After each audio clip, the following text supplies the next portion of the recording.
Oh no. I already muted. I'm unmuted. They can hear me. They can all hear me right now. But it's fine. We'll start soon.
Hey everybody, how are you? It's me, Patrick. Um, Welcome to the show tonight. We're starting a little late. I can't say why. I was told I was not allowed to say why. We're gonna start a little bit late. How is everyone doing out there in there? I don't know. I can't read the chat. Josh reads the chat. Um, but welcome everyone. Who's excited for WandaVision, huh? It's not what we're talking about tonight. Tonight we're talking about biopics. Everyone's favorite type of movie, biopic. When you say, "Oh, what's that about?" Oh, that guy. All right, biopics. We're having fun. Um, we were gonna do it last week, but then we had to move it, and then we are gonna do it on Saturday. We had to move it. So this has been a week. It's been brewing for a week. I have made up posters, which you can't see them. I made up posters for my picks. I'm really excited to show you guys. It's gonna be a lot of fun once we start eventually. Let's see what's been going on in the news lately. Who cares about the news? News is dead. God is dead, but we're here together. Isn't that right? Um, I don't know about you guys, but they just announced that they're doing a movie called The Mutants at Marvel. It's going to be how they introduce the mutants. I think it's weird that they're not. Why is Josh messaging me?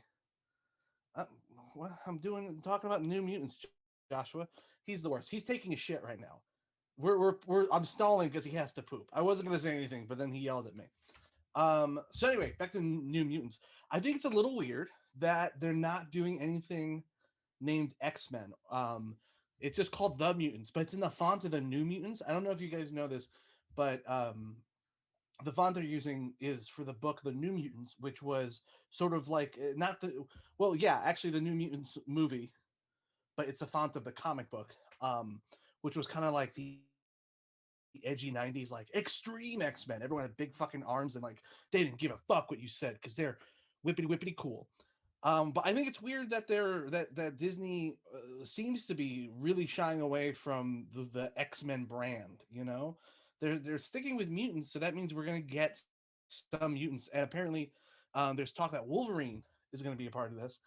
But it's it's a I mean I'm a little worried to be honest because it's like I feel like it's gonna take away a lot of the grime of uh some of the mutant stuff, you know, like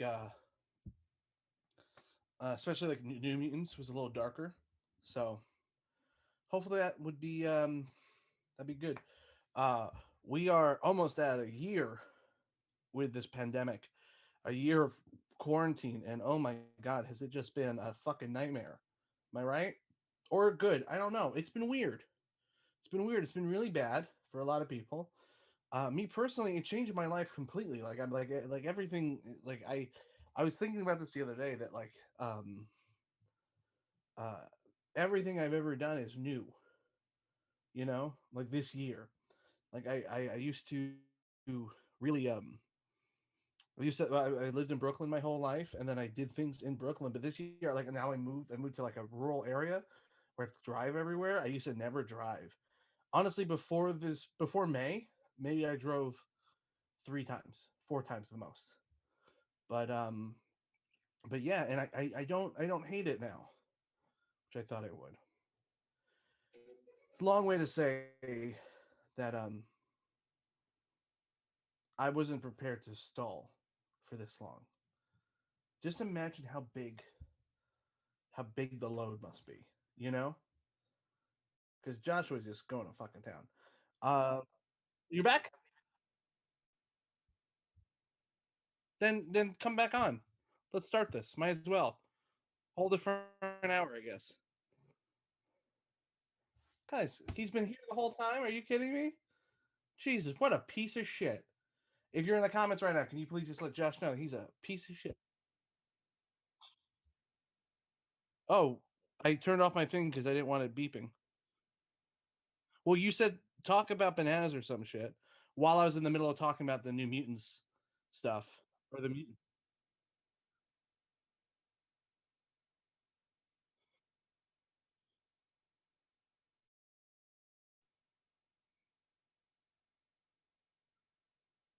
Yeah, and then I moved on and I was like, all right, well, let's talk about the mutants. And then well, everyone poops. Everyone moves it. Yeah, Josh had a poop. Josh had a poop real bad, and still do.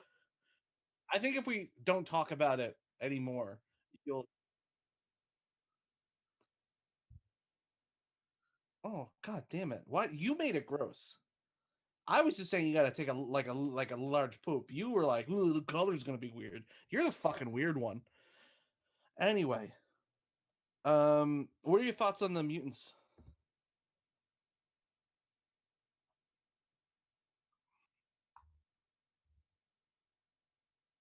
Oh, you think it's like a placeholder? I yeah, it's just the '90s New Mutants title logo. Yeah, I think it's because they're really trying hard to like be like it's not your daddy's X, it's not the X Men.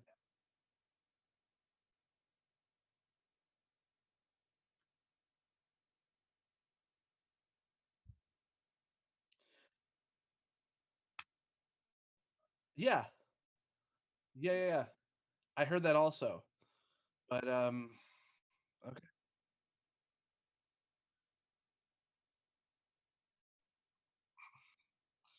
yeah, Billy. Uh huh. Uh huh.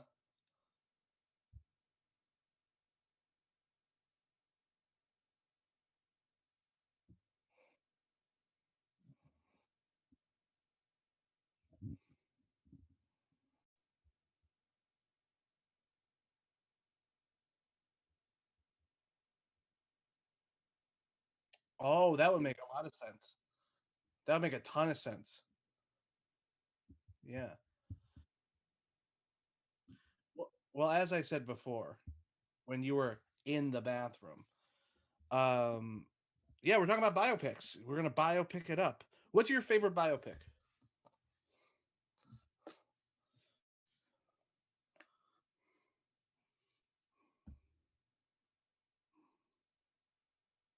Yeah, that one. Vice. Okay. Yeah, me either. I love documentaries. Um,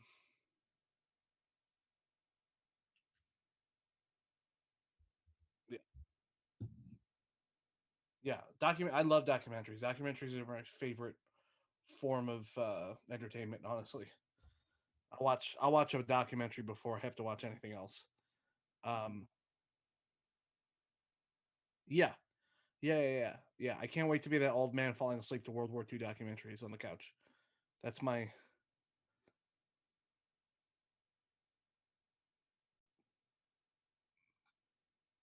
yeah.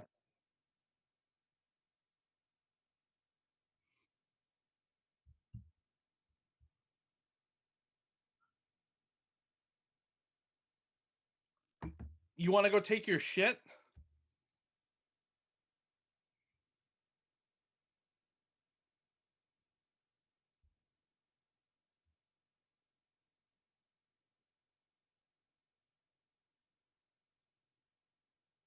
Hmm.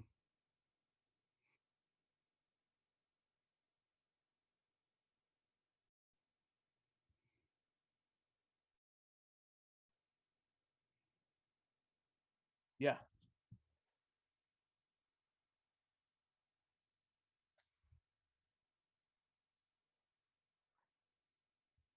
Yeah, give me 1 second. I gotta get the dog's going nuts. No, it's not that shit. It's Bananas is throwing her body against the door.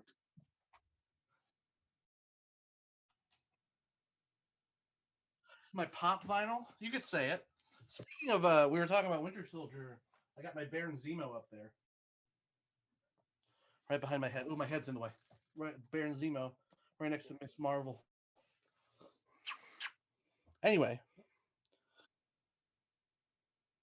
give me a. Oh no, I'm doing a thing with the pop vinyls. Ask me something else. Oh, good. You go take your dump. Hi, everyone. This is Bananas.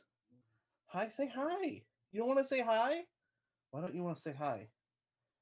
Anyway, this is Banana. She's a Chihuahua. She is old as shit. No, she's 12 years old, and she's made of lumps. She's got little lumps everywhere, like fat little lumps, fat deposit, lumpy lumps. She's a little Chihuahua. And yeah, um, what's some fun stories about Bananas? I don't want to tell her. Oh, she's fine, but I'm gonna hold her for a little bit. This is. I'm sorry. This is. I'm sorry he took a dump. You know how unprofessional. How terribly unprofessional. You know, he could have done it before, he could have done it after, but he waited until last minute because Joshua doesn't know how to prepare because he doesn't treat this like a like show business. He treats this just like a conversation between you the people, which is disgusting. It's disgusting. Let me talk about my favorite biopic. My favorite biopic is not even a real biopic. My favorite biopic is it's a parody of music biopics. Have you guys ever seen the movie Walk Hard? One of the funniest movies I have ever seen in the history of the movie. I love that movie so much. One of my favorite lines in anything is towards the end of the movie, he's he goes through like these weird. It's just a parody of like all the different like Walk the Line and Ray and all those music biopics, and he has like 1,000 different kids, and he's just had like a meltdown and just started like destroying stuff. And he's like sitting in this pile of rubble.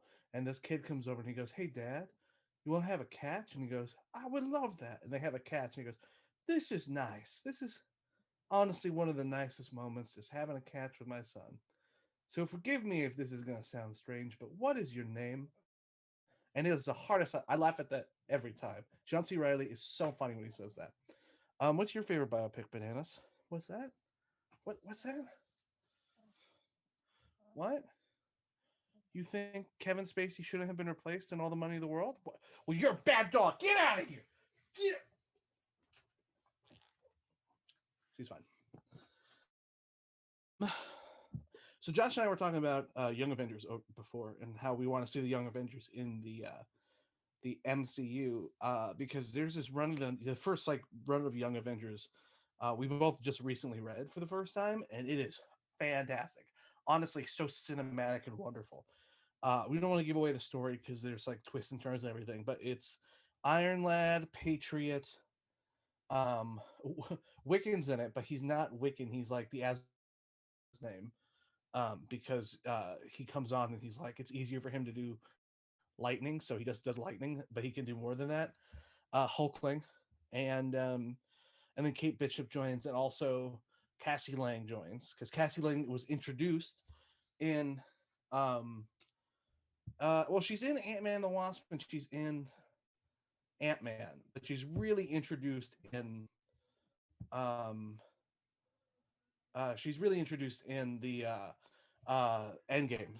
So why don't we do that? I'm just gonna call for.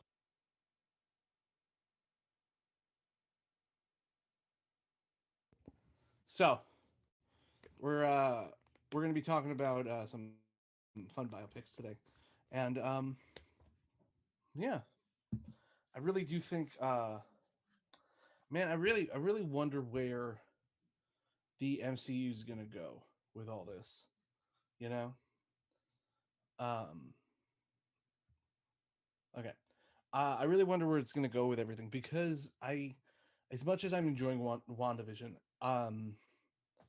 it's because you know what it is. It's different from movies and in the comics because in the comics you have it where it's characters never age and they're always Peter Parker's been Peter Parker for how many decades. But now, I mean, Tom Holland, what he has like maybe 10 years. I mean, that's how long we had Iron Man.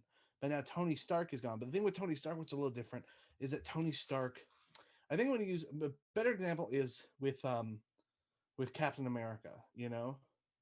We're not going to get a different we're going to get a different Captain America, but we're not going to get another Steve Rogers, and we're never going to see that Steve Rogers Captain America again in the movies within the MCU. And because how the MCU's been going, man, I can't imagine this is going to stop. This is kind of this build on, build on, build on. So how long until they can't really adapt certain comic book stories that were like?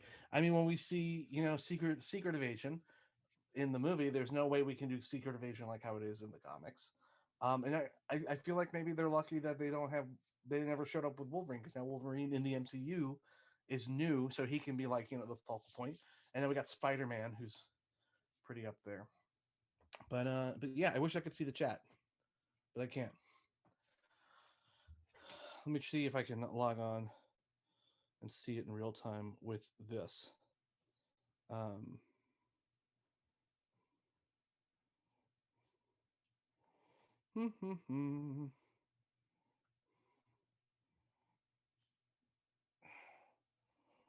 anyway, um, who should play Wolverine? What do you guys? It is now casting. I think we should go with a lesser known person. I think honestly, I mean he's actually pretty well known, but Taron Egerton. What the fuck is this? Oh my god, the ads are terrible. But yeah, I think we should go with someone who's like lesser known to play Wolverine. I think that would be like a cooler version. But I do think why don't we get weird with it with Wolverine? Why don't we just get like fucking weird? Zach Efron, right? Someone hot, someone delicious as Wolverine. Also, I don't know if you've seen Zach Efron lately, but he did this like travel show where he just does some weird shit. Um, he should just I don't know if you saw his body, but it's like ripped. He's all ripped up and wonderful. So I think we should cast him and stuff. So Wolverine. Josh should be back any second now. And and yeah, I'm doing some fun with the pop finals. I didn't want to talk about my pop finals because I am doing a new series on Rizzle where and I'll probably put on TikTok. It's not Rizzle exclusive. I do have some Rizzle exclusives coming out soon. But I'm gonna go through all my pop finals in a series called uh, Divine Comedy. I don't know, Divine Pop Final, something fun like that. It's gonna be a very weird series of videos, and yeah, he's just washing his hands, taking his time. What a monster. I think it would be fine if he left for real the first time. I feel like when he realized that he wasn't gonna go, he should have just come back right away. So I would have like a longer stretch, or he would have, or just don't break up the momentum. There he is. Yo, you can't come in. How you doing? Yeah, I know. I saw that you're washing your hands, but yeah, okay, all right. Hi. Do we have any?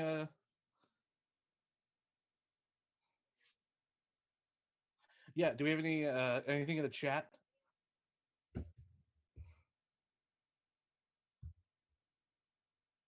Oh, okay.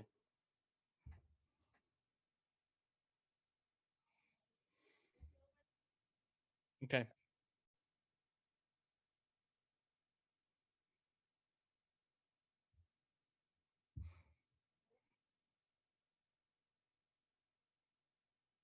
Great. Fantastic. I need to go for a second. So can uh you have fun. No, seriously.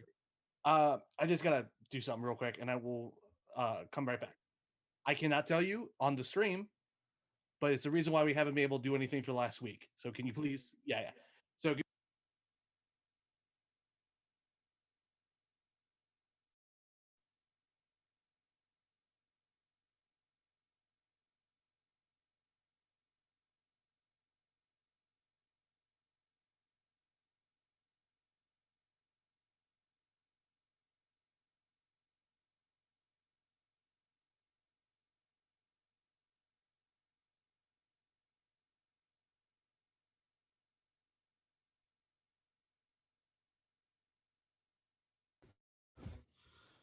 Yeah, I would love to. I would love to do a re-intro for the YouTubes, just because.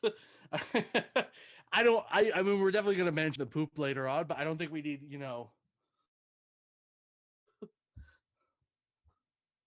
So anyway, hi, can I help you? I got my son. My son's here now.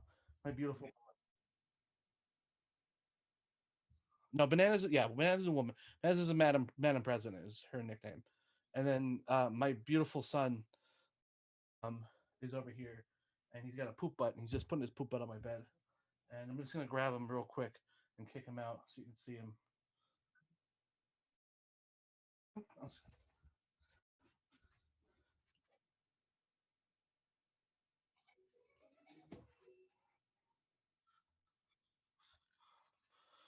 Oh, here he is, my beautiful son.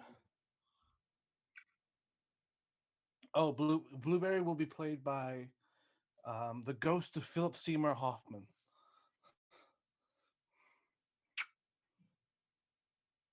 Yeah, right. Yeah, he's good. He's losing his hair though, so I don't know why.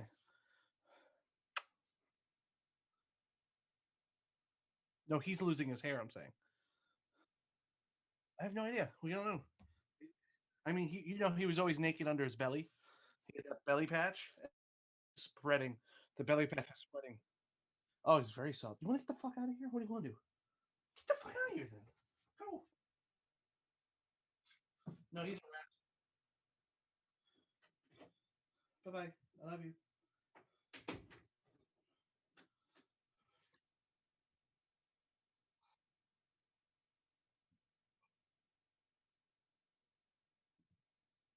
Yeah, yeah.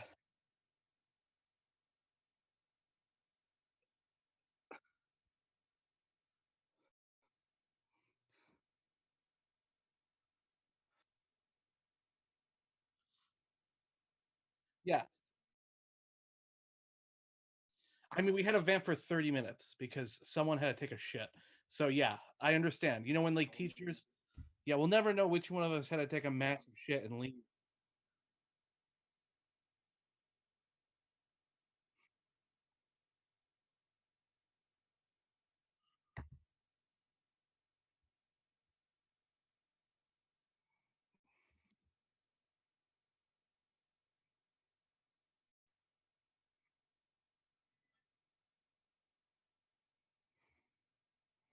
Yeah.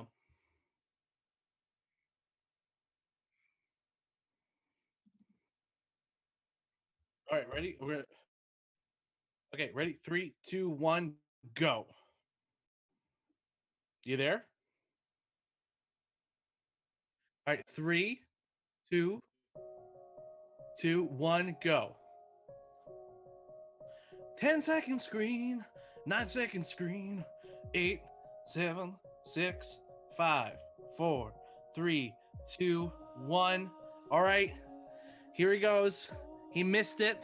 I literally counted. I literally counted. He missed. All right, ready? Hey! Oh! Oh my god!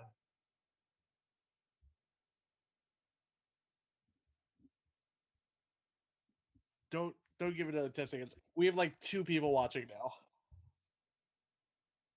No, oh, okay. Go ahead. Ready? 10-second screen. 10-second screen. Nine, eight, seven, six, five, four, three, two, one. Go ahead. Hi.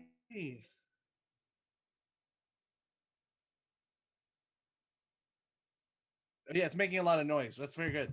Honestly, what you should do, yeah, and that's why you do that before we start the stream. Jesus Christ. It's like a chimpanzee. He's like a chimpanzee throwing his shit at the wall, opening candy. All right. So what are we doing today, Joshua? What are we doing today, Joshua? Biopics. Biopics. Yeah. They take the thing out of the eye and it gets put in real good. Oh, I got some water. Oh, good. That is a small can. Is that one of those like little baby cans?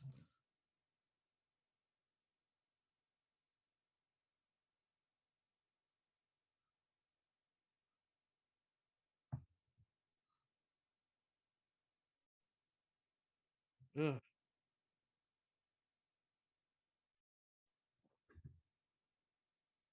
2 liters a day? Jesus Christ.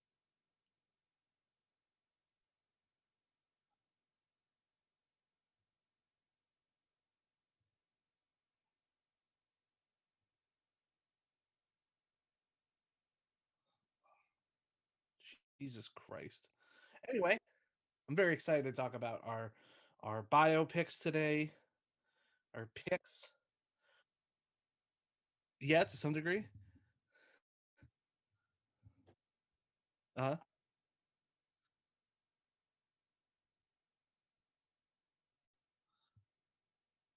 Yeah, they have to they have to do the job.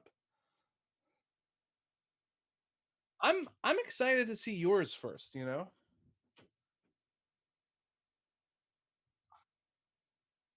Yeah.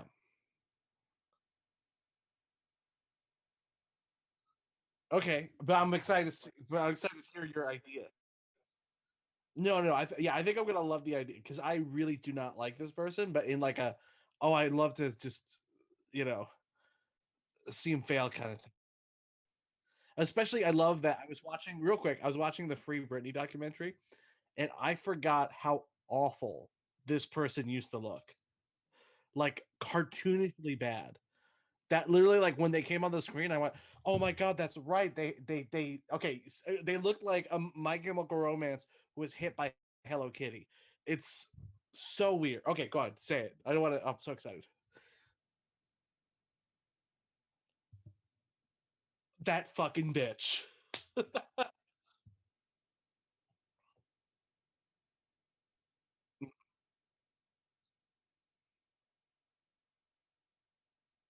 Uh huh.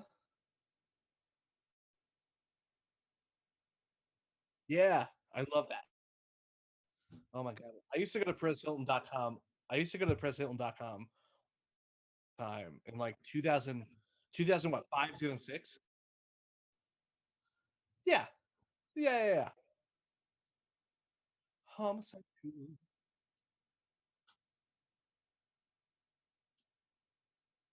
Yeah.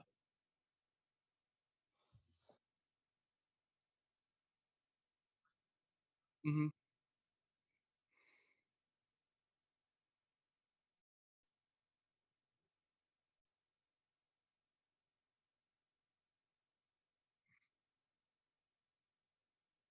Oh, I don't know.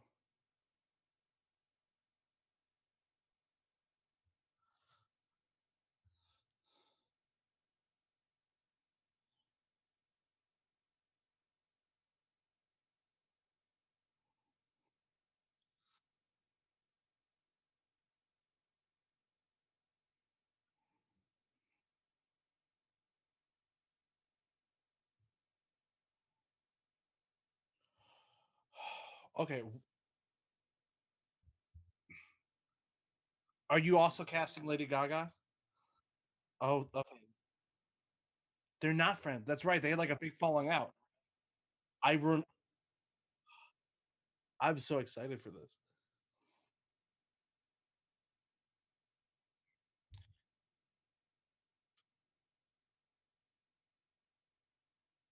Yeah. He is, I will say, a better person now. Yeah. He's still like a shitty celebrity commentator or whatever. But he was a fucking monster. Energy drink is sponsoring this video. Thank you for watching.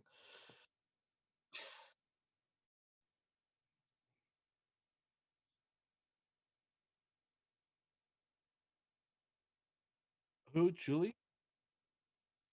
Do I know Julie? Yeah, I have heard of Julie. I don't have positive thoughts about Julie. And I don't know who Julie is because I don't remember. I'm thinking of someone else.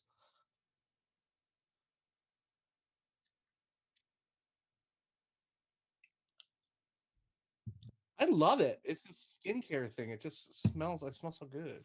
Go on.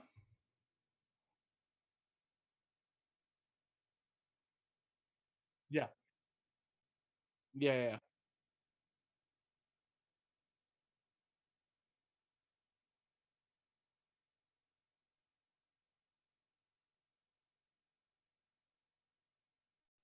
Hmm.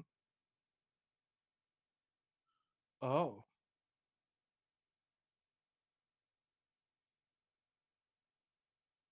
Yeah. Uh huh. Okay.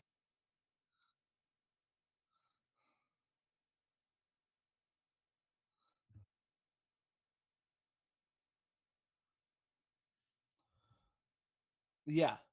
So I was talking about his look before. Perez Hilton looks like emo, like honestly, the kind of emo kids that South Park was making fun of in the GameStop, the Hot Topic episode, where it was just like bright pink, but it's in front of the hair, and he had like fucking nails done, and then like eyeliner that was like hot pink. It was so he looked awful.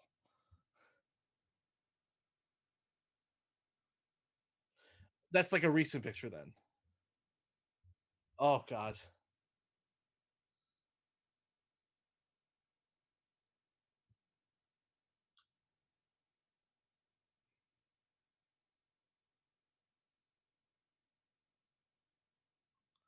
who?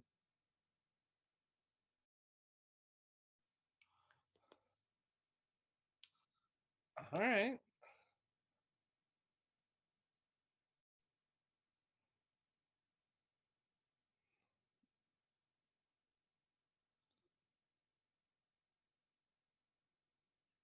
okay, yeah, yeah, very attractive. He has to like gain weight and be a tub of yeah,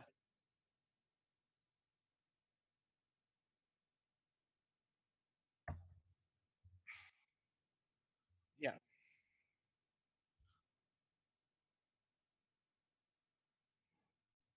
hmm,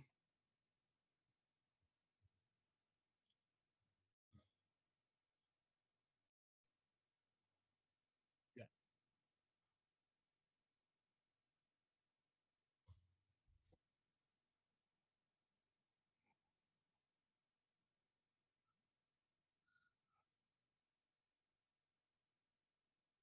yes, yeah,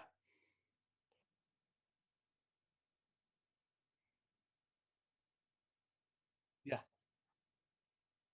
yep, yeah, yeah. The flamingo. Yeah. I was just talking to my friend about that, where they were just like, they're like, that's not a comic book character. I'm like, it is. The reason why you don't normally see that, yeah, the reason why you don't normally see that character in comics is because that character is hated. People do not like that character. I can't believe it was in a thing. You know? Yeah, I guess. Anyway, yeah,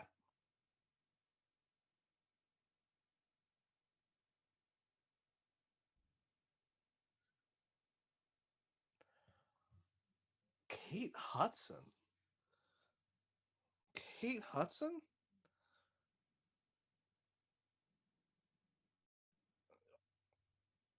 She's awful on Nine. She's she's no, I don't like Kate Hudson in this. She's too old. Yeah, she's way too old.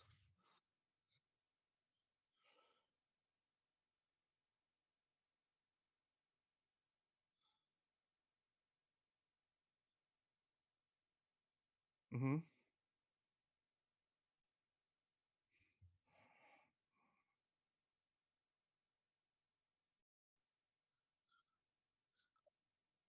No, I just looked up at her age. I was like, oh, she's not as old as I thought she was. She's still older than Lady Gaga, though.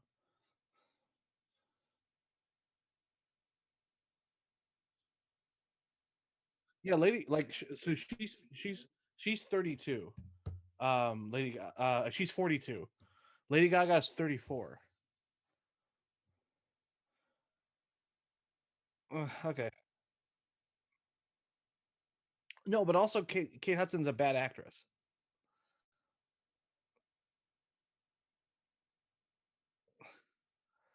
but she's an amazing performer.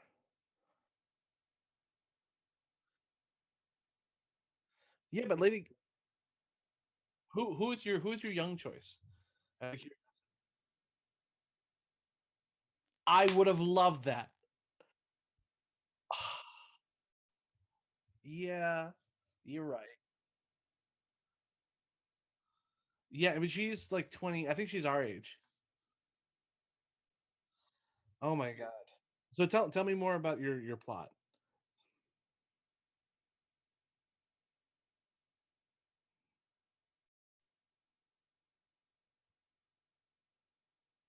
Hmm. Oh, she's our age. Billy Lord is our age. She was born a year after us. She's in 92. Yeah, she does. You look young. I gotta say it. I just love the idea. I just love the idea of Deuce Perez Hilton because I want to. I know who would you want to direct?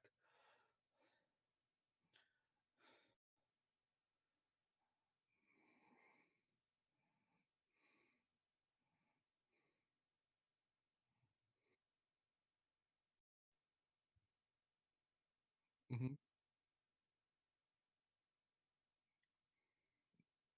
Okay, yeah, that's fun. That's fun. You're right. Well, I didn't pick someone fun for the first one. Um,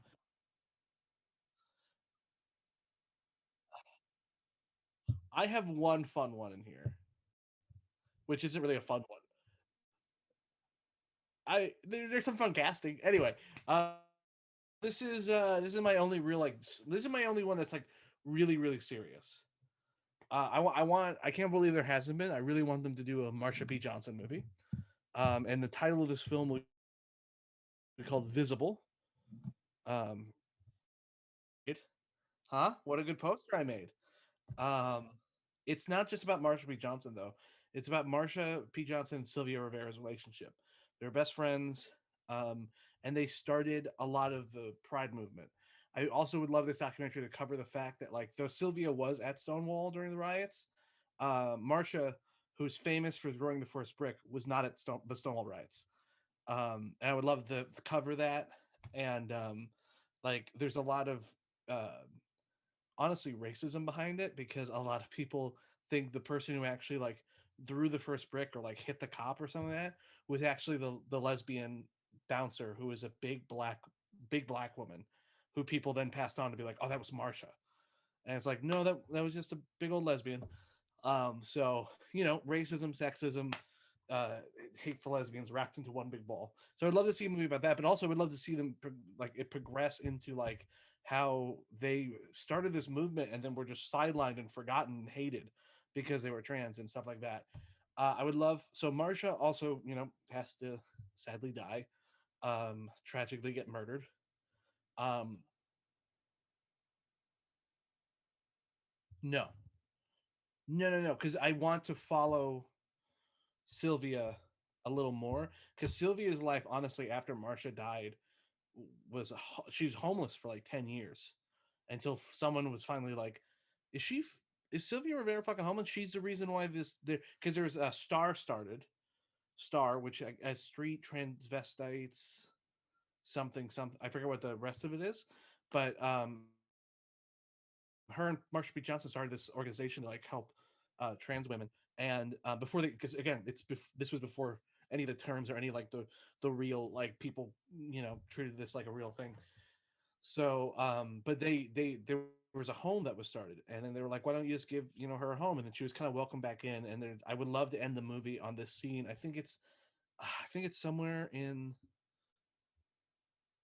yes. What's that's what it was. Yeah. But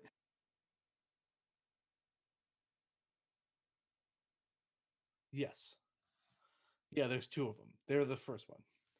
But yeah, and I would just love to see this relationship and like all their because I mean like again like I I feel like the normal movie would end after they're like oh, and then fucking they had the march and then it ended. But the reality is they were like the key reason why so much of this started, especially in, like LGBT rights, and then were thrown away because they weren't like poster ready. And so, especially Sylvia Rivera, who then she has this famous speech in Greenwich Village where she's just like, I was arrested, I was beaten, I was raped for you people, and you spit on me. It's like, oh, it's great. Um, anyway,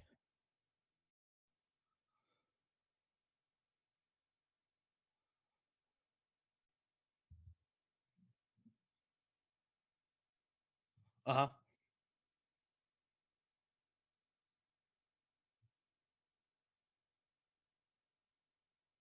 Hmm.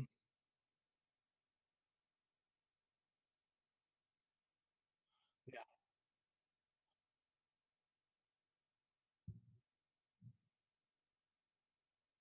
Rosa Parks. Yeah, yeah. Oh, so let me get the casting. Uh, who I would love to cast as Marsha P. Johnson because you have the Marsha and Sylvia up right now. Oh, you didn't before. Great. So there's Marsha. Mhm. So there's Marsha and Sylvia, and I would like to cast as Marsha. I'd like to cast India Moore, who's incredible on Pose and a wonderful activist also. And then in the role of Sylvia, I would like to cast Josie Toza, who is wonderful and fantastic. She's currently on Saved by the Bell, but then also she is one of the best performances in one of our favorite movies, Other People. Uh, Steals the show. Honestly, like one of the best moments in the whole movie. Just performing for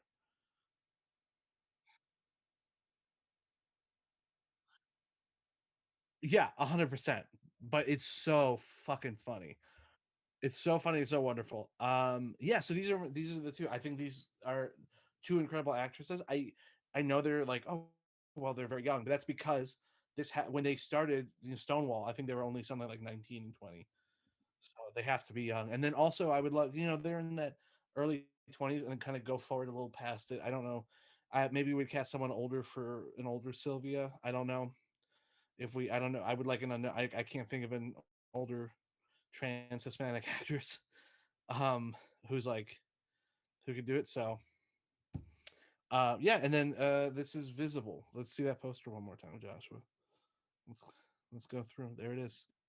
Look at it. And that's a beautiful that's at one of the first marches. That middle guy who I do not know will be um played by my friend Devin. Rahul Castillo. Yeah, you don't know Devin.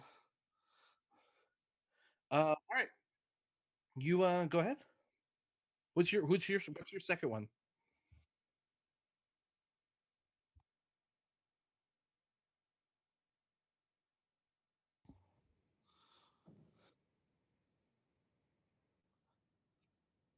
Oprah Winfrey.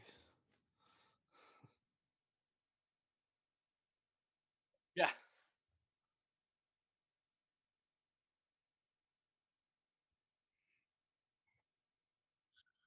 Uh-huh.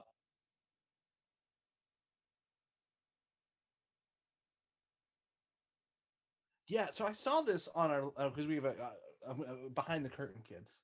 We have a shared document where we just put all our information about who we're gonna who what show we're doing or what character casting whatever. Yeah, no, we plan ahead. But the Galvin family, that's what I thought. I thought okay, who? So what's the Galvin? Tell me some about the Galvin family and why you went with this. ahead.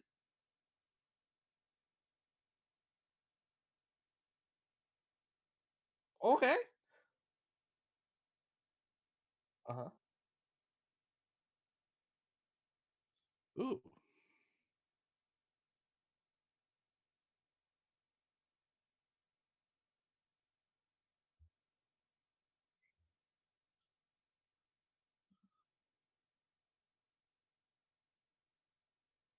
Too many.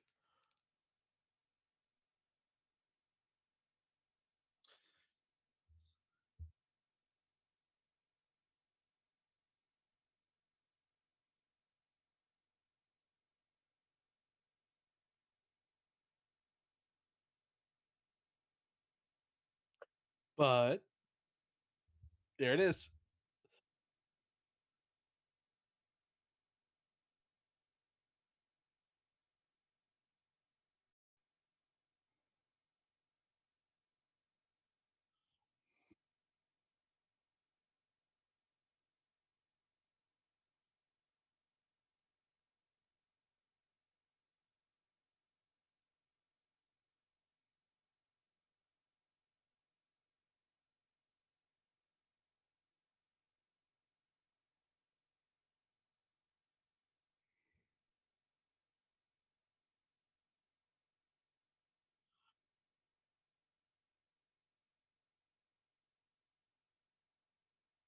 Wow.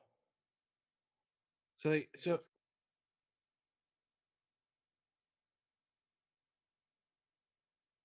we it's okay, cool.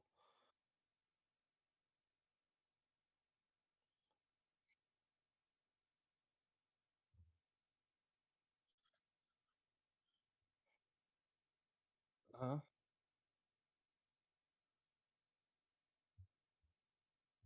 Uh-huh.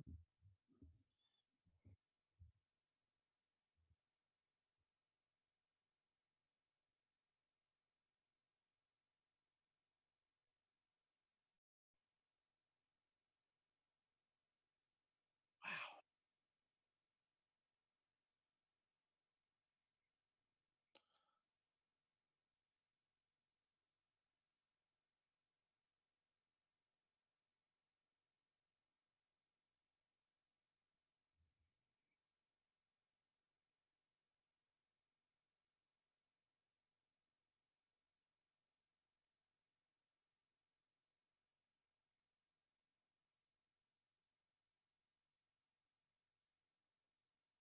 Mhm. Wow.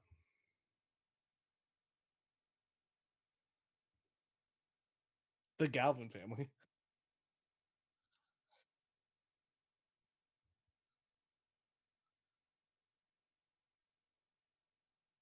Yeah, peace on top.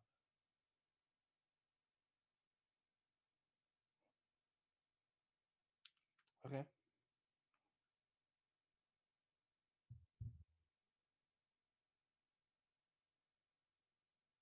I was about to say,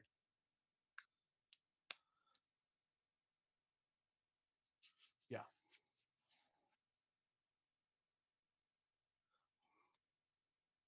Mhm.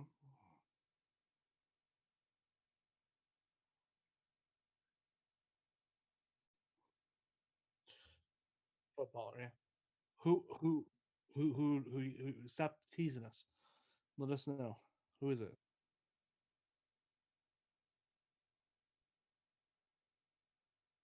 Dane DeHaan. Yeah.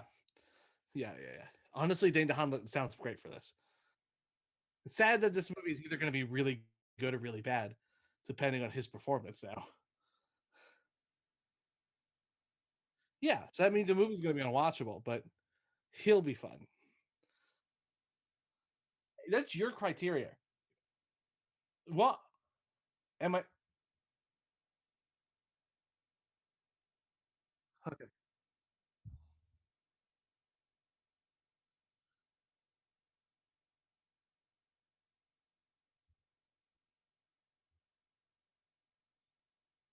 Uh huh.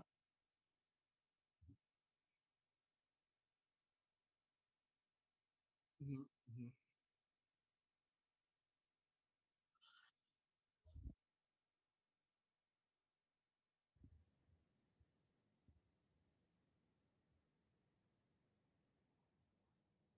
Mhm.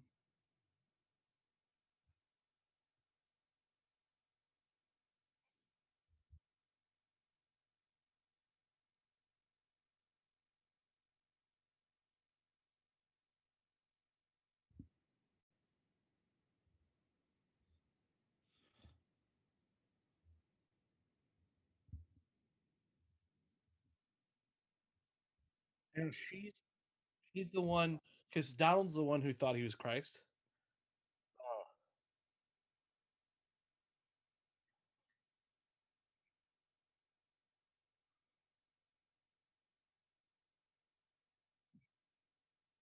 Mhm.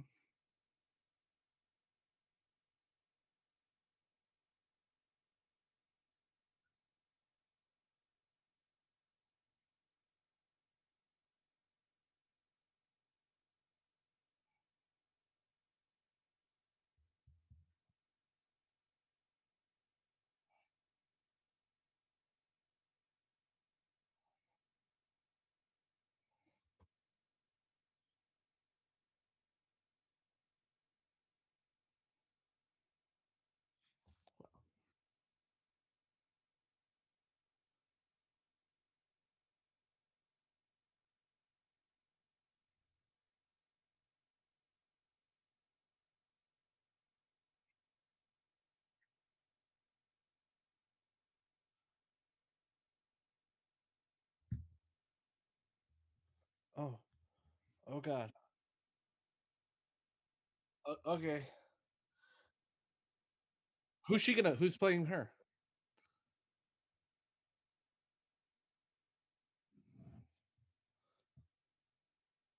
No, you know who'd be great for that is what's her name from Leave No Trace and Jojo Rabbit. Mackenzie something. Yeah. She also has that yeah, she also has that face of like just like I belong in like some weird religious cult family. Um Thompson Mackenzie. Yeah, he's fantastic. I gotta let bananas out. Give me a second. These goddamn dogs. Get the fuck Get the fuck out of here. All right, you ready for mine?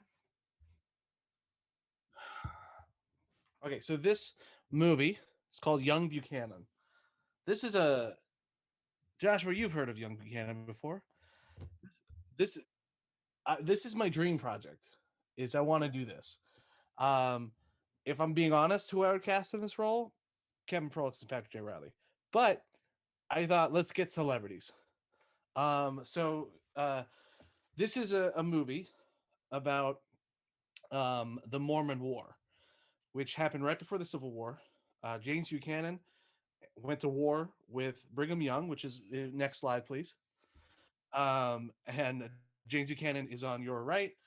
Brigham Young is on your left. If you need help, James Buchanan is what?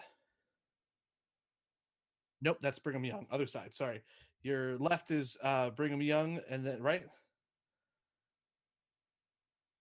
left facing. Your oh, that's right, because you're looking at it.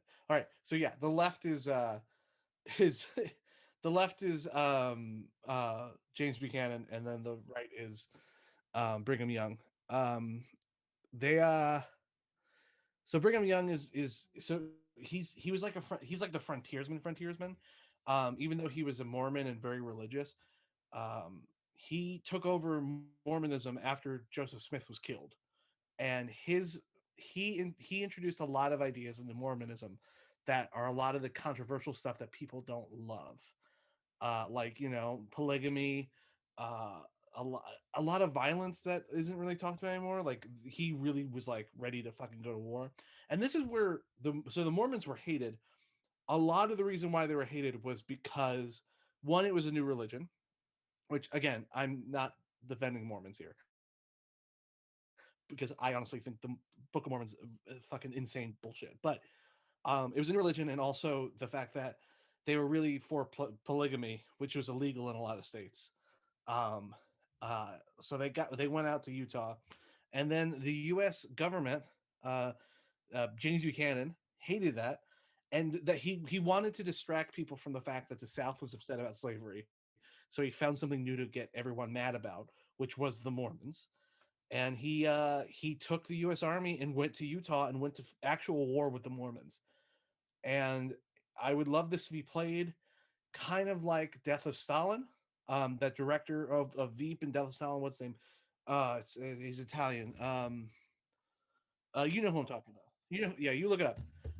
But just very like madcap, kind of just like very silly. Um, and that's why I cast two people who Armando Iannucci, who did Death of Stalin and Veep and In the Loop and those movies. I would love him to do this movie called Young Buchanan, and it is just personal history of David Copperfield, but like that style of like kind of like very like straight witty dialogue, just said matter of factly, quick placed, and I think he does really well with like timing, and that's why I also think that playing James Buchanan, I wanted to get well. First off, James Buchanan is also our first gay president. Um, he well, yeah, but it's because it's yeah, because I'm not proud. He's not a he's the worst president. Okay,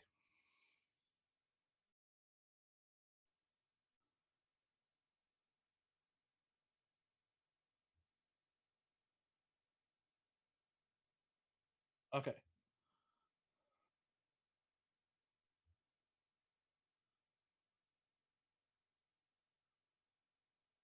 uh huh,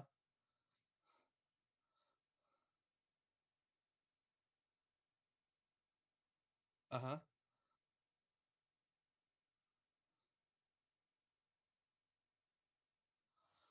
Oh, the second one because we're living that now.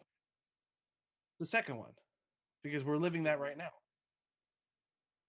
Yeah, well, I mean, thank God for Trump.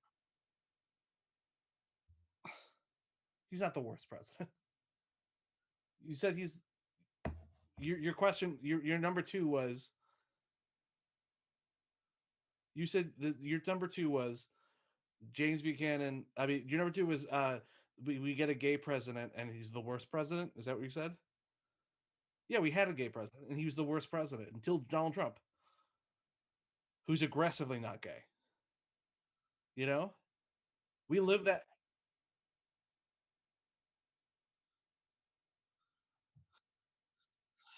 Yeah. I mean, yeah,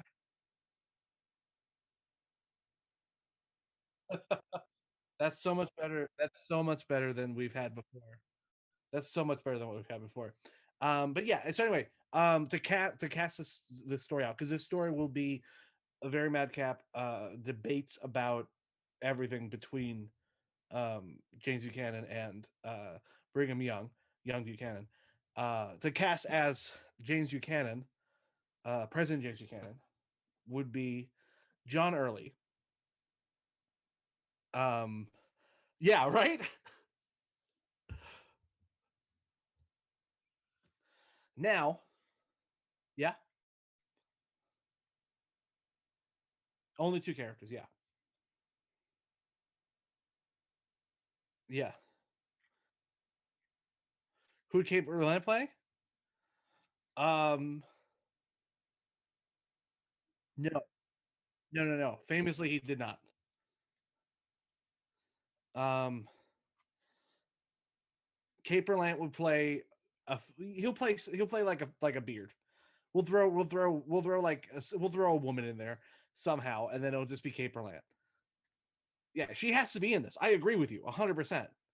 She has to be in this. If anything, honestly, she might be Brigham Young's one of Brigham Young's many wives who just vibes, who just like vibes with. Yes. Speaking of Brigham Young, I wanted to cast another gay man because I wanted there to be a gay tension subplot. So I can't. And the thing too about Brigham Young is Brigham Young isn't just what?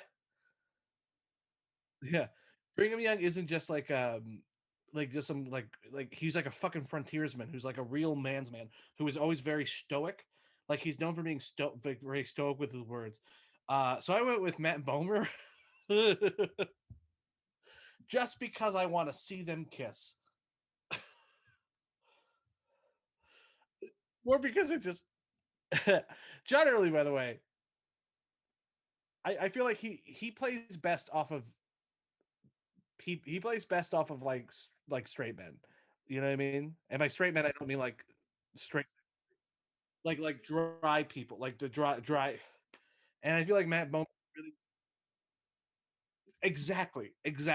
I think both these people work perfectly with this director. I really want to see this movie. I want to see John Early as James Buchanan. I think is the fucking best casting in the world. Questions? Yeah, of course. Yeah, I mean, like with Death of Stalin.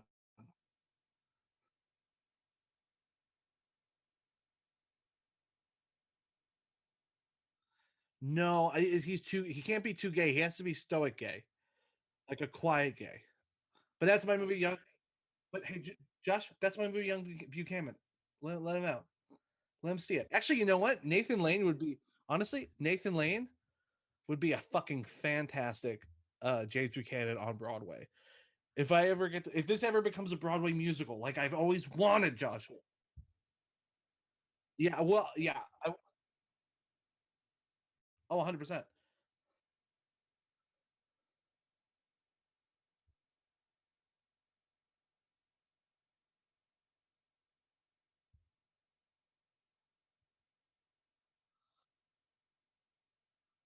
I would love it where he calls him a twink, and then John Early, yeah, and then John Early does that face where he goes, "You know the face I'm talking about?" He does that, and he just goes, "You think I'm a twink?"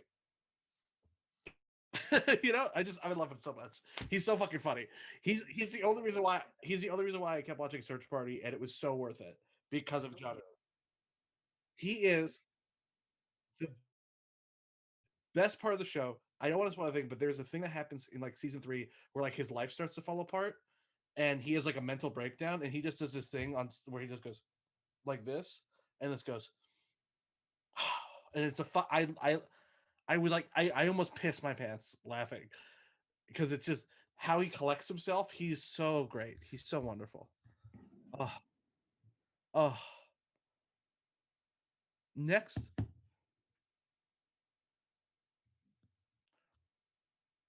yeah, who is it?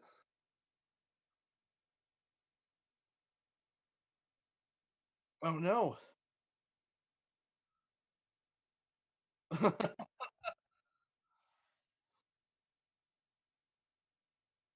Good.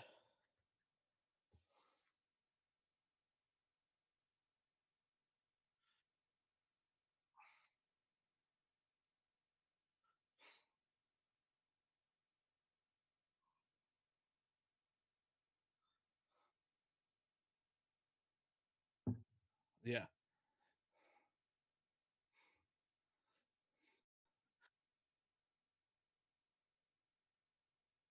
it's so good.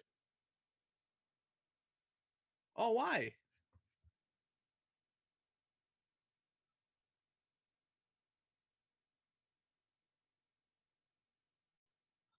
Uh-huh.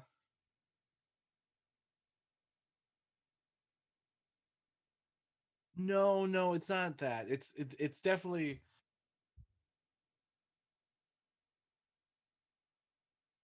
well, no, it's more people who are making fun of her,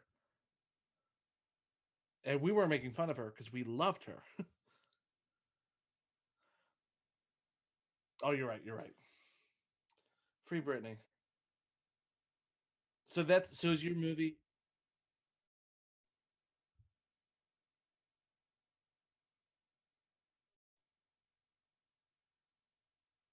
really?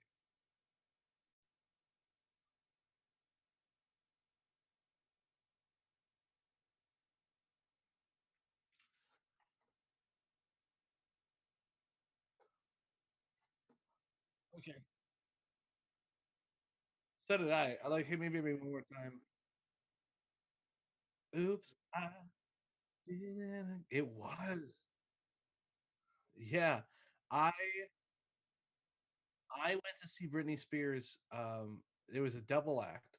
That was it was a concert double act sponsored by McDonald's in Madison Square Garden.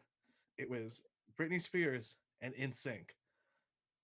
And I remember I went with my cousin. And my cousin was just like, oh, Pat just wants to see Britney Spears because of like all the fucking. And I'm just like, I want to see Britney Spears because I want to be Britney Spears. You dumb bastards. Yeah, I literally just found that CD the other day because when you got bought a ticket, you got a free like CD, which was it's like two NSYNC songs and then it's two Britney Spears songs, and it has like the promotion for like McDonald's loves these fucking bands, you know. They sang a song together. I remember. No, yeah, I don't remember who it was. I remember what song. I barely remember that. All I remember is like I was so excited when NSYNC came out, and they were hanging by the marionettes. It was really great. Anyway, who's playing Britney? Bitch, Chloe Fineman because she's so good in SNL. Did you see Chloe Fineman's Britney Spears talk show? Yeah, she fucking killed it as Britney. Uh huh.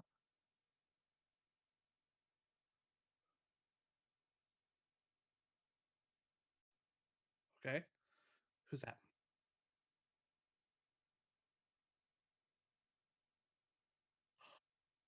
Good casting, Joshua. Yeah, yeah, yeah, yeah, yeah, yeah. Mhm.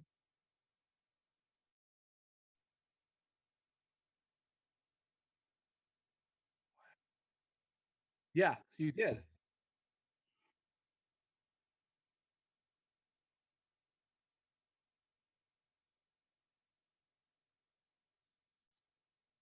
Yeah, because you got a hard on for the deaf.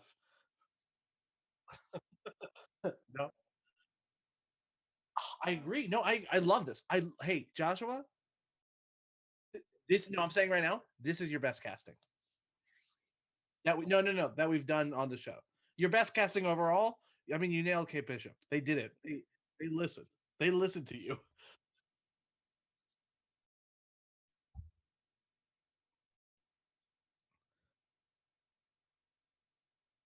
Oh no, I think she looks fantastic.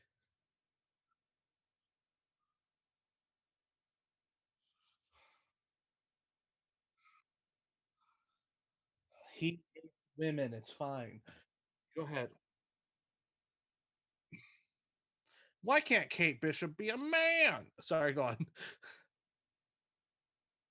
Love it.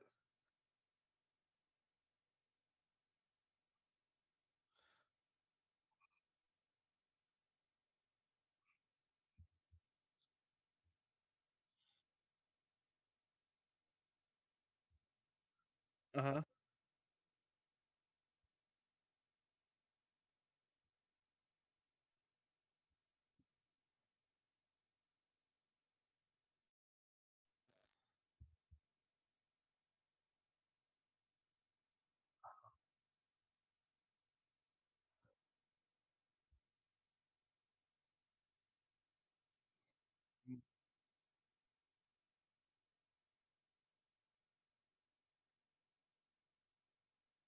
I love it.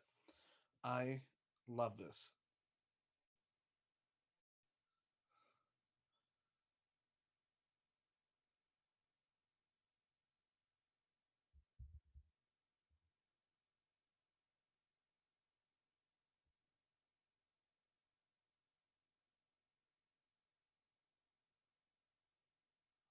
Oh, I like him. Yeah, great. Yeah. What would you call it?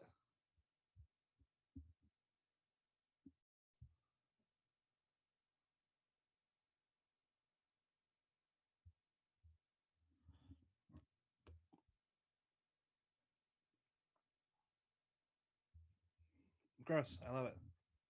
Yeah. Yeah.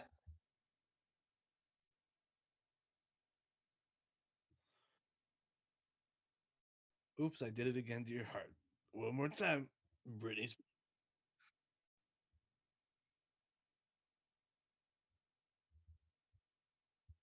Toxic. Oh,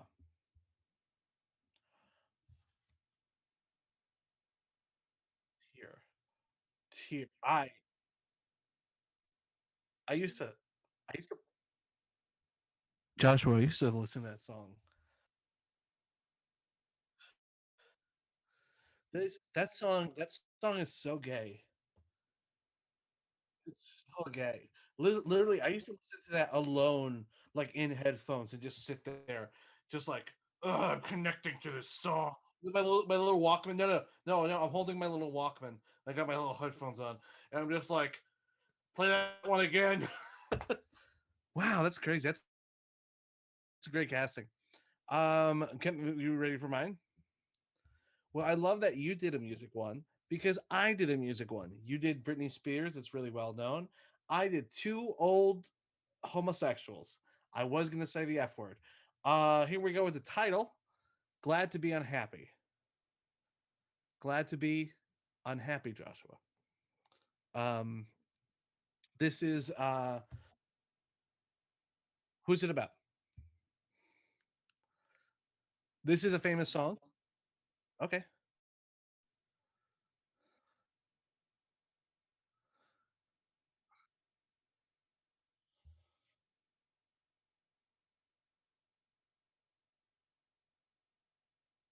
Uh, yeah. Yeah, no, that's not what this is about at all. But good job. So Glad to Be Unhappy is a song written by the it's from one of those like old musicals where it's like we wrote a bunch of pop songs and we put them in a story and the woman's gonna get married, but no, she's not. It's one of those like bullshit ones, but it's about the writing partnership of Rogers and Hart, which are these two guys, Richard Rogers and Lorenzo Hart. Um, I can't. So there, this was a movie in. I don't have the photo. I do not know them. So that's Richard Rogers sitting down. Yeah. Yes. This is they're in this photo. I think they're both in their late 30s. Yeah, Richard Rogers, I mean, is definitely better known as being the partner of Rogers and Hammerstein. But before Rogers and Hammerstein, which is where Oklahoma, South Pacific, Carousel, all these like famous Sound of Music, famous shows like that. Richard Rogers was in at the time an even more famous duo, Rogers and Hart. This is what I love though. So this is where I want to take this story. I want to start it with Richard Rogers at 20 and he meets Lorenzo Hart and they become best friends. Roger writes music. Hart is a lyricist and a book writer. And then they write a few songs and it immediately becomes a hit, and it becomes almost like that classic thing where like they go right to the top and they're loved by everyone, and they do show after show. They go to Hollywood. They're slightly successful in Hollywood. They come back. The issue is uh, Lorenzo Hart was a terrible alcoholic because he was gay. He ended up killing himself because he drank himself out of what? No, he drank himself to death. Yeah, no, he drank himself to death. But what I really want to focus on is towards the it's really sad towards the end of their life because it got to a point where like they would write together and this and how and like because I just read a book about Roger Hammerstein, and the beginning chapters I was like, oh my god, listen, Roger Hammerstein, very fascinating relationship, wonderful like story. The more interesting story in that was the beginning when they're talking about like Richard Rogers, like I miss sitting in a room with my best friend playing the piano, turning to him yell a line at me, and we do that for like hours. And that was like how we would write a show. And then later in life, he was, quietly in his room writing a song. Then he would send that song out to Oscar Hammerstein, who was in another state, and he would like listen to it, and then he would send back notes. And they worked in different rooms, only spoke in the office. Like they actually had an office they went into. But Lorenzo Hart and him were best friends, and he was his best friend. And it just got to a point where like his drinking would go worse and worse, and then Roger would start writing lyrics to cover up the fact that Hart was shit faced and couldn't come up with anything because he was so drunk or hungover. Um, they I think their most famous show now is Pal Joey. um, which they wrote, which was at the time it was kind of groundbreaking because the show was about club life and bad people and strippers and whores, and back then it was like all the shows were like fun and like fancy free kind of stuff. But how his life ended, Lorenzo Hart was um, he was so dependent on alcohol, he was drinking all the time. They found him in a ditch at like a windowless bar, outside of a windowless bar, missing all the money.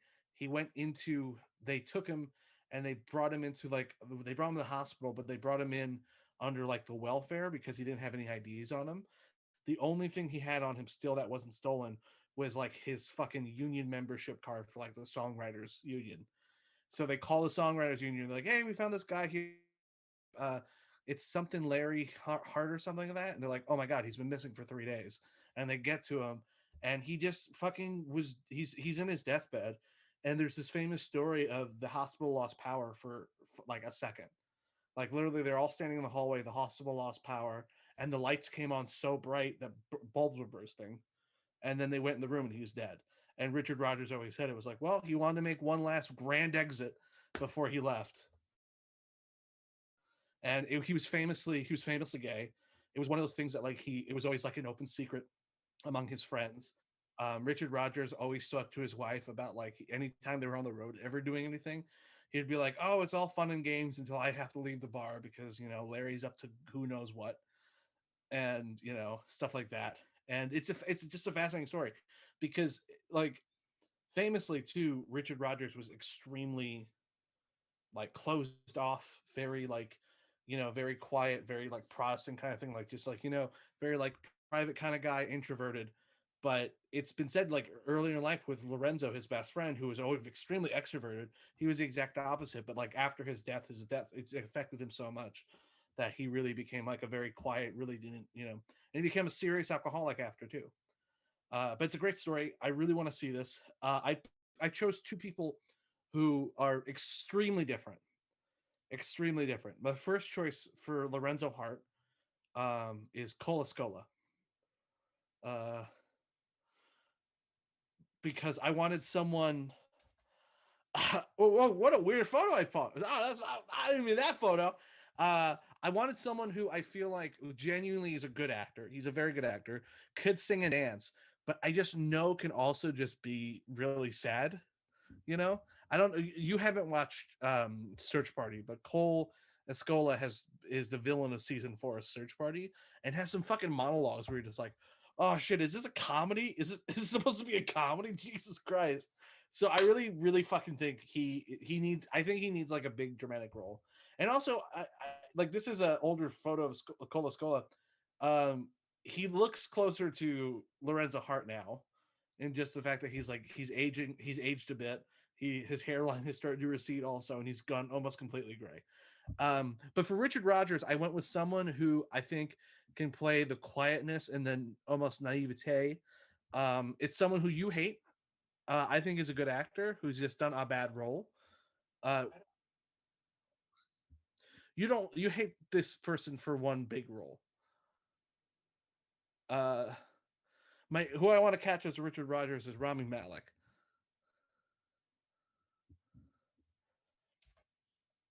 So this is my Rogers and Hart biopic. I'm glad to be unhappy, which is next slide, please. That's the one. That's the title. Yeah, glad to be unhappy. I really would love to see this. Even if it's not those people, I just think it's interesting. I would love a Fosse Vernon style, like 10-episode miniseries.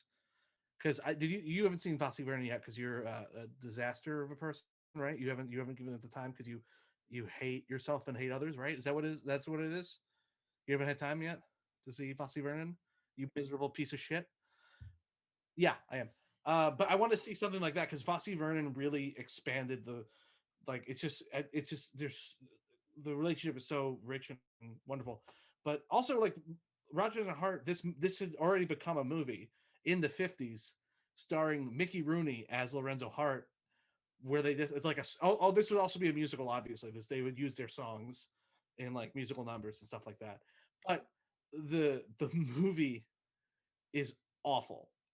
Literally, the movie, like I saw it once. I remember seeing it teenager. I was like, oh, I want to see what this is about. And the movie's just like, oh, he was a fun, happy guy that everyone liked. He couldn't be caught down with just one woman. He had a lot of women friends around him, like Ethel Merman. You know Ethel Merman, that famous lesbian. Anyway, um, and then the movie ends with just like, oh, he fell outside of a bar and hit his head, and then got cold and got pneumonia and died. He didn't die of alcohol poisoning. Goodbye, everyone. Edgar Allan Poe died because of voting. Do you know how Edgar Allan Poe died?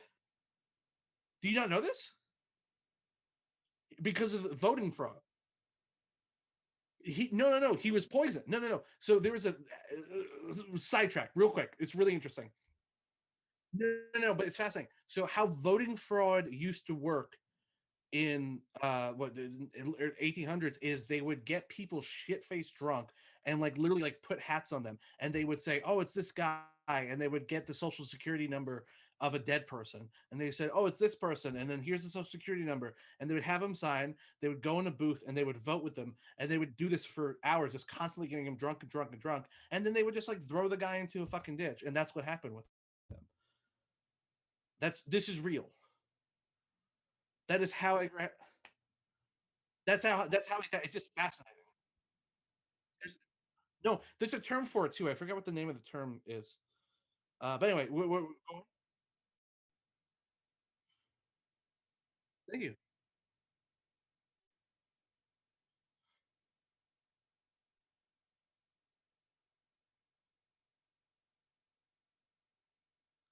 Yeah,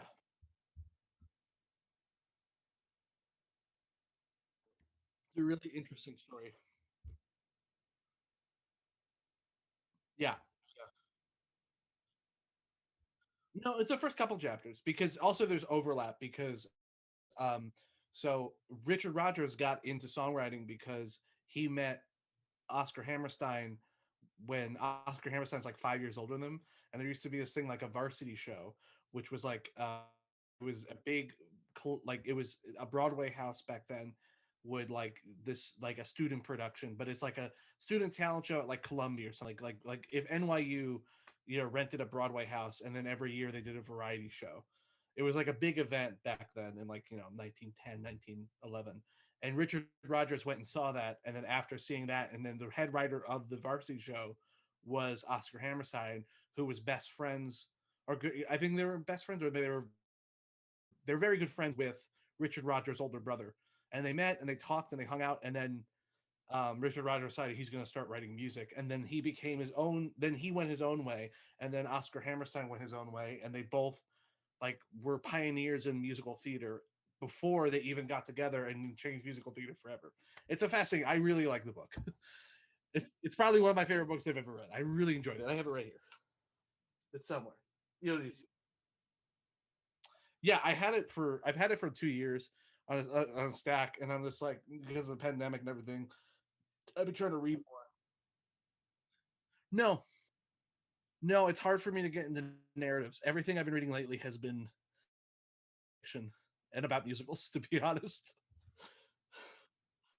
Yeah, the next one I have is Alan J. Lerner. That's fine. Keep going. I'm sorry, my mistake.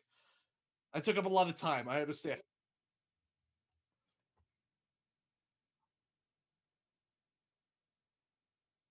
Okay, cool. Okay,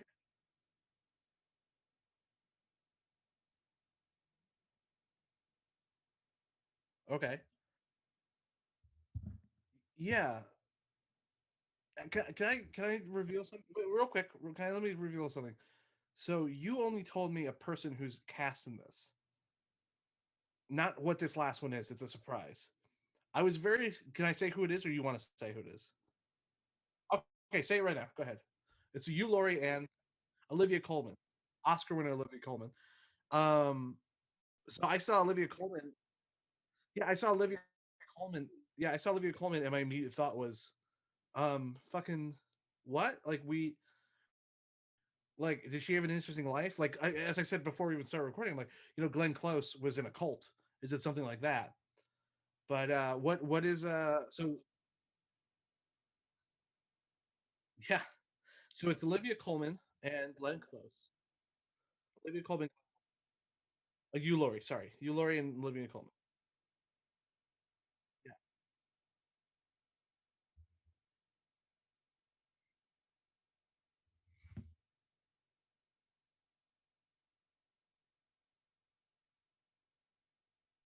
Mm-hmm.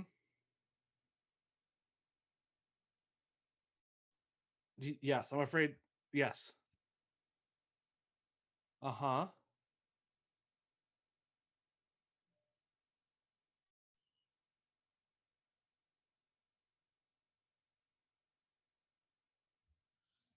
Yes.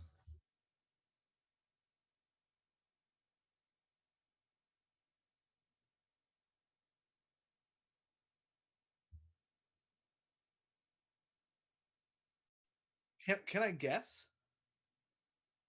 Is it Elizabeth Taylor and Marlon Brando after 9/11?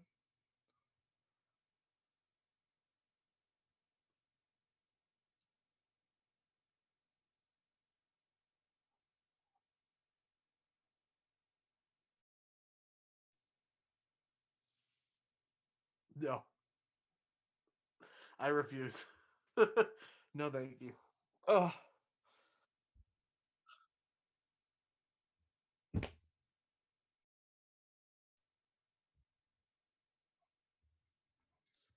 I just say Ghislaine is the worst name, right? It's really the grossest name. Ghislaine.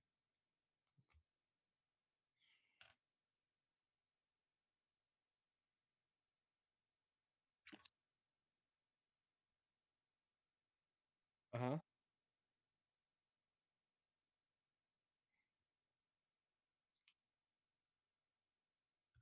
Uh-huh.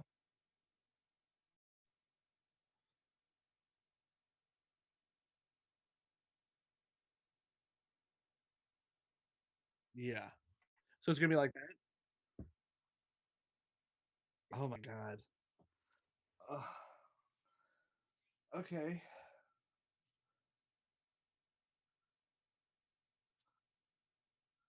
Oh my god. I don't like this at all. I'm gonna keep.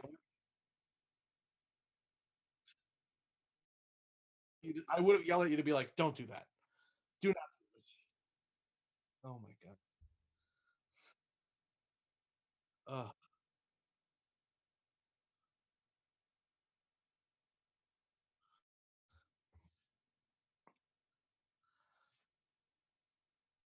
Ugh.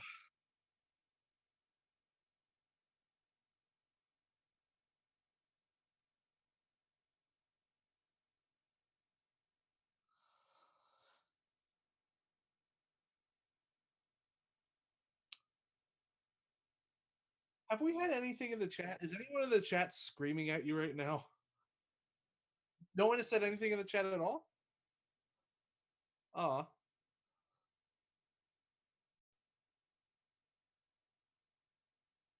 Uh huh.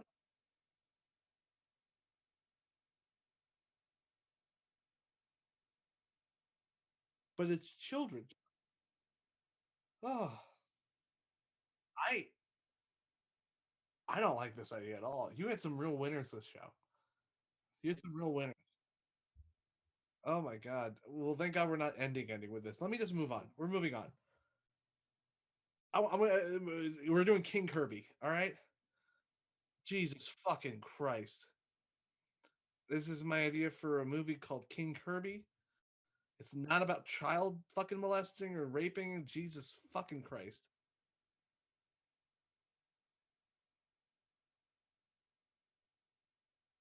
I hate that more, to be honest. Yeah. It's gonna be like, "Bum, bum, bum." Yeah, just hanging out with. Okay. So King Kirby is about comic book writer Jack Kirby. This Jack Kirby, go ahead, show the next slide. Jack Kirby is creator of a lot of comic book characters that we love, most notably Captain America and a lot of other. Uh, Honestly, more than just like the characters, he kind of created the modern style of comic books that we follow today. So it's a lot, so much of what comic books we love today are following like the Jack Kirby format of like how characters should look and act and kind of all around be. He though is a fascinating dude. Like literally, like was like a soldier, killed Nazis, um, then in the middle of like killing Nazis, came back and was just like Captain America and created Captain America. He's a fascinating guy. I really would love to focus. Like I would love to start with him as a soldier in World War II because he's already was writing comics beforehand, and then when he came back is when he had his ideas for like Captain America and Sergeant Rock, which were his two big ones. But then I would love when his he legendarily fought with fucking Stan Lee. Him and Stan Lee worked together a lot, but he also left Marvel in the early 70s because he hated working with Stan so much. Went to DC and created the new gods, including like Mr. Miracle, Big Barda, Apocalypse, Darkseid, all those characters he created. And then afterwards, like after those were like a pretty big success and pretty popular, he came back to he came back to the Fantastic Four and created Silver Surfer. So love to see stuff like that. Yeah, he's on like the character of the thing is it like what? He's who the thing is based on. Like the thing is the personality wise is based on Jack Kirby. So I would love to see that. To play Jack Kirby, I got an actor who because I want Jack Kirby to be in his like I want to follow him like his late 20s to 50s, and I want an actor who I feel like could play that age. Go ahead, guess.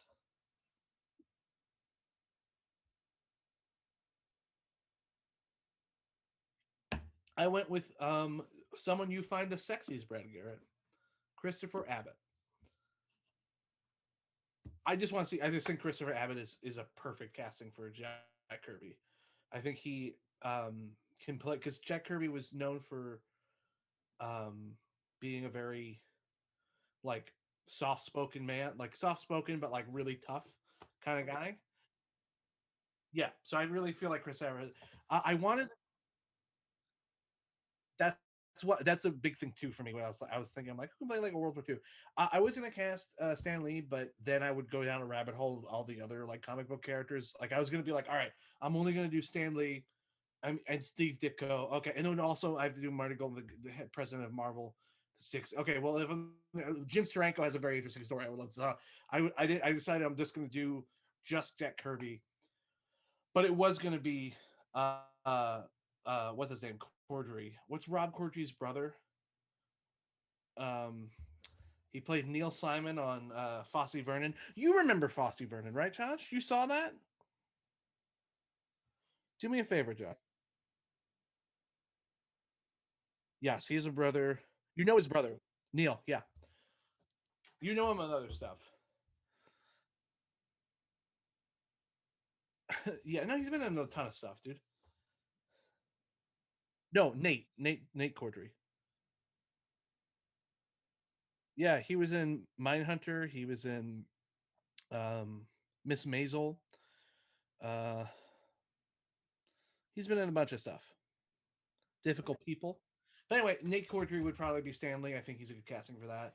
And then yeah, I don't want to get down the rabbit hole of people. Well, if I have to get down the rabbit hole, no, but we're good. And then it's my idea for King Kirby. It's named King Kirby because there's actually a play called King Kirby that I would like to base this on, written by Fred Van Lente, who's also a great comic book writer.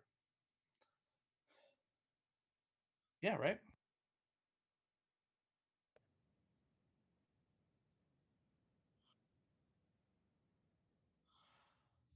Because Stanley, he's so controversial. Like if you put a Stanley even in the 70s, he was the face of Marvel for being like the cool like Uncle Stan kind of guy. Because Stanley wanted to be like Walt Disney was seen, where Walt Disney was seen as like the face of the company. So Stan made himself the face of the company. And he's like, oh, I'm the creator of Spider-Man and the X-Men. But when you really look at the hard facts, Stan Lee didn't do a lot of that work. He came up with general ideas and then gave it to other people to do. But I will say, unlike Bob Kane, who is a creator of Batman, because he's not the creator of Batman, he's the one who took all the credit for it. Bill Finger created Batman. Bob Kane like created Batman and then took all the credit and then like went on like suing and like he became the face of Batman and he's Batman's dad and stuff like that. Where Stanley was very much where he's like, oh, I wrote Spider-Man with my good friend, Steve Ditko, and Steve did a lot of the work, but I was there and I did a lot of the work too. So like he would take half credit when in reality, like the Marvel method of writing comics, especially in the 70s, was until honestly until about like Marv Wolfman came around and started writing comics. But the Stan's method of writing comics is you'd write about a paragraph a page about what you want to happen in the page without sometimes you like pitch dialogue, but realistic, you'll be like, all right, Spider-Man in this page is going to be swinging across the city. He's probably thinking about like what Aunt May's doing, blah blah. And then in this page, he's going to swing and land in a building. He's going to see something, and that's how he wrote. And then the dialogue would be written by the artist also, or sometimes the editor would write also. That's the Marvel method. Yeah, very interesting. Because I mean, like how you write comics now is extremely. I mean, like it's very different. I remember when I was talking to someone who um is I'm not gonna say his name, but he's a person who um still writes comics to this day. Was telling me about how he prefers the Marvel method of writing comics, and I had not really heard it other than like, oh, you like Marvel comics, but I did not know what it meant. And then he told me what it meant, and I'm like, I am putting fucking 30 like one time I had a whole page that was like fucking 2 pages long of just in detail of just like, all right, this is what it needs to look like, blah blah, and here's some dialogue ideas, and this guy was just like, yeah, I just put a sentence on the page, and then anyway, and then but he's more famous, so he's probably right, and I'm yeah, 100%.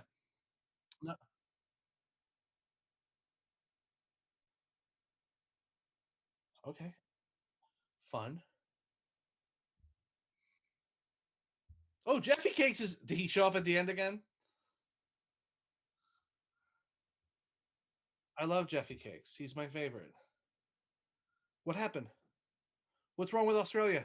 Is it on fire again? What happened? Have we not been streaming this whole time?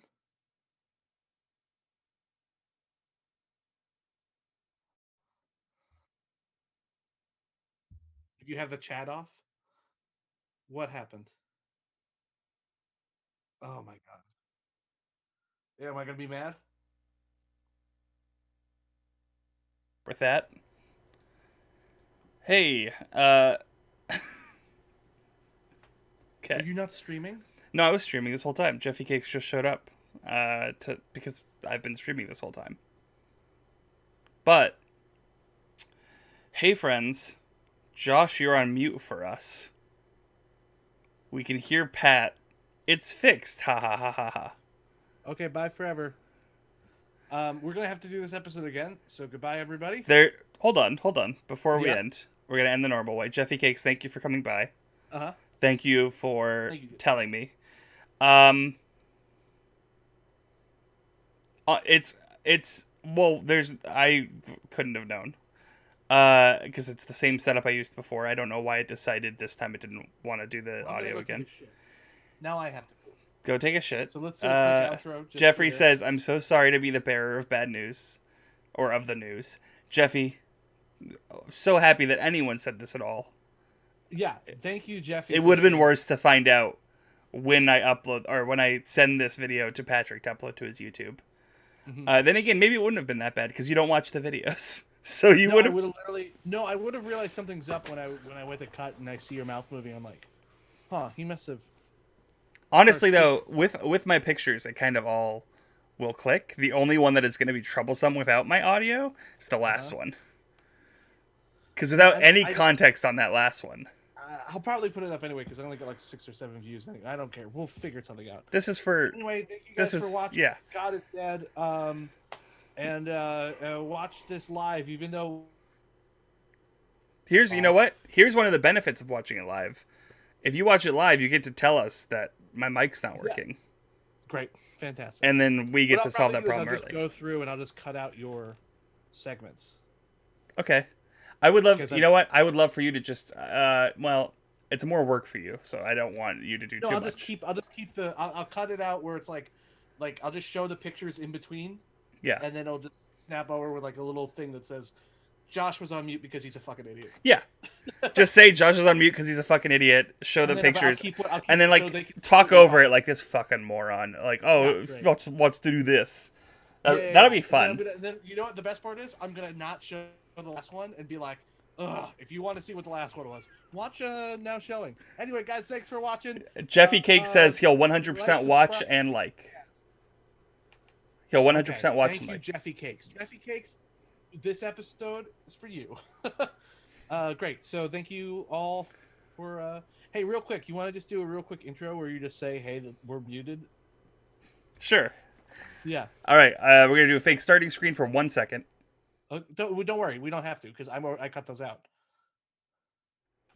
Hey everyone, welcome to Now Casting, the Now Showing podcast. I'm Josh. This is Patrick J. Yeah. Riley. Patrick So has this a is mic what- that works. Yeah, this is a little intro because we just stopped recording and we had a wonderful conversation.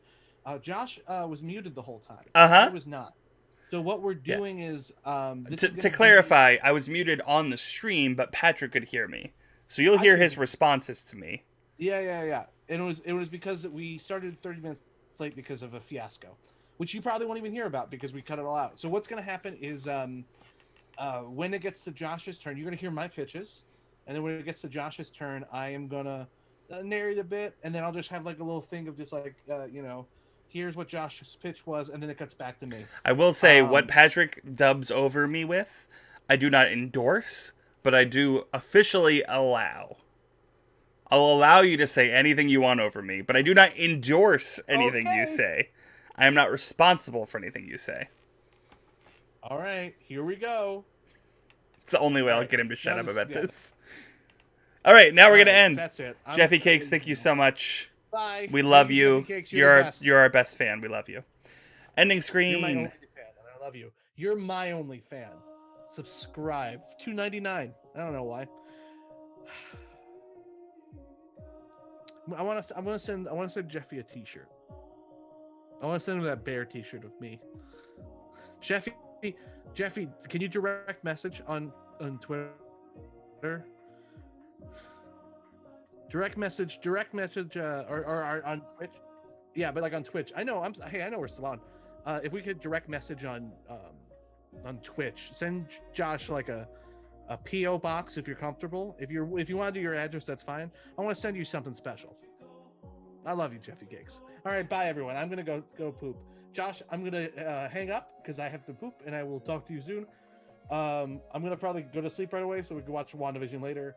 You're a monster, but this poop is like I am. It's like a fucking volcano. So I gotta go.